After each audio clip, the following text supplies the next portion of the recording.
सार व्याख्ययैवानुभूते। वो ये कह रहे हैं मैं इस समय सार की टीका इसलिए बना रहा हूं कि मम परम विशुद्धि, देखो मम परम विशुद्धि समय समय सार व्याख्ययी वानुभूति, इस समय सार की व्याख्या करके मैं जो अनुभूति प्राप्त करूंगा, कैसी अनुभूति, किसकी अनुभूति, शुद्ध चिन्मात्र मूर्ति है। मैं शुद्ध चिन्मात्र स्वरूप भगवान आत्मा की जो मैं अनुभूति प्राप्त करूंगा, वो अनुभूति मुझे जो है मेरे कल्याण के मार्ग पर ले जाएगी, मुझे परम विशुद्धि को प्राप्त कराएगी। इसलिए मैं इस समय सार की व्याख्या कर रहा हूं। ऐसा अमृतचंद्राचार्य ने मानो इसमें उन्होंने अपना परिचय दिया अथवा गुरु का स्वरूप बताया है कि गुरु कैसे होते हैं कि जो जनवाणी का अवगाहन करके, समय सार आदि शास्त्रों का अवगाहन करके अपनी परम विशुद्धि को प्राप्त करते हैं। और किसके माध्यम से, जिनवाणी के माध्यम से अपनी शुद्ध चिन्मात्र स्वरूप आत्मा तक जाते हैं और उस शुद्ध चिन्मात्र स्वरूप आत्मा का अनुभव करके परम विशुद्धि को प्राप्त करते हैं। तो यहाँ पर देखो कितनी आचार्य भगवान ने अपनी लघुता बताई है, लघुता बताई है। तो बोले वो तो आप अपनी शुद्ध चिन्मूर्ति आत्मा को वैसे ही अनुभव कर लो, उसके लिए समय सार की व्याख्या करने की क्या जरूरत है। तो वो देखो कितना बढ़िया उसका जवाब दे रहे हैं आचार्य अमृतचंद्र। वो कह रहे हैं पर परिणति हेतुर मोह नाम नोनुभावात, मेरी परिणति मलिन हो रही है। पर परिणति हेतु, पर का लक्ष्य करके मेरी परिणति जो है मलिन हो रही है। और दूसरा क्या हो रहा है कारण, वो मोह नामनोनुभावात, जो मोहिनी कर्म है, वो मोहिनी कर्म, अब दर्शन मोहिनी का तो अभाव हो गया है, चारित्र मोहिनी में भी अधिकांश का अभाव हो गया, तीन कसाई चौकड़ी का अभाव हो गया उनके।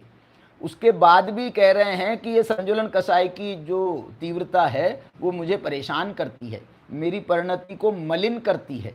इसलिए मैं मोह नामनोनुभावाद अविरत मनुभाव्य व्याप्ति कलमासित आया, ये मोह नामक कर्म मुझे पर परिणति की ओर प्रेरित करता है और अविरत निरंतर रूप से वो मुझे प्रेरित करता है। और उसके अनुभाग शक्ति की प्रबलता से मेरी परिणति कलमाशित हो गई है, व्याप्ति कलमाशित आया। इसलिए उसके लिए मुझे इस समय सार की भी जरूरत है, बिना इसके मैं जो है अपनी शुद्ध चिन्मात्र स्वरूप आत्मा का अनुभव करने में समर्थ नहीं हो रहा हूं। इसलिए मैं अपनी परिणति को, मलिन परिणति को पहले समय सार की टीका करके विशुद्ध बनाऊंगा और समय सार की टीका के माध्यम से अपनी शुद्धात्मा का अनुभव करके अपनी परिणति को शुद्ध बनाऊंगा। ऐसा जो है आचार्य भगवान ने अपना लक्ष्य निर्धारित किया है। इस प्रकार अमृतचंद्राचार्य ने जो मंगलाचरण स्वरूप 3 कलश लिखे हैं, इसके बाद वो सीधे मूल गाथा पर आते हैं। और उसके बाद में आचार्य अमृतचंद्र देव ने इतना एक छोटा सा सूत्र लिखा है, छोटा सा सूत्र। वो सूत्र लिखा है अथ सूत्रावतार। अब आचार्य कुंद कुंद भगवान के जो सूत्र हैं, गाथा सूत्र हैं, उनका अवतार होता है। अवतार होता है, कितना बड़ा शब्द है। पुरानी कथाओं में अपन जैसे सुनते थे कि अब आज भगवान का अवतार हुआ है, ये भगवान का अवतार हुआ, भगवान प्रकट हुए, ऐसे ये सूत्र जो हैं गाथा सूत्र आचार्य कुंद कुंद भगवान के भगवती सूत्र, ये इनका अब अवतार होता है।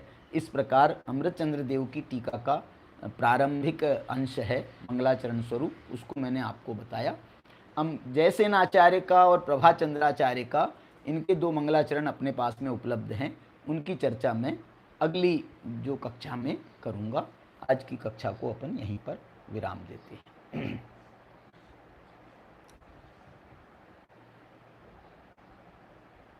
निज स्वरूप को परम रस जामे भरो अपार, वंदो परमानंद में समय सारे अविकार।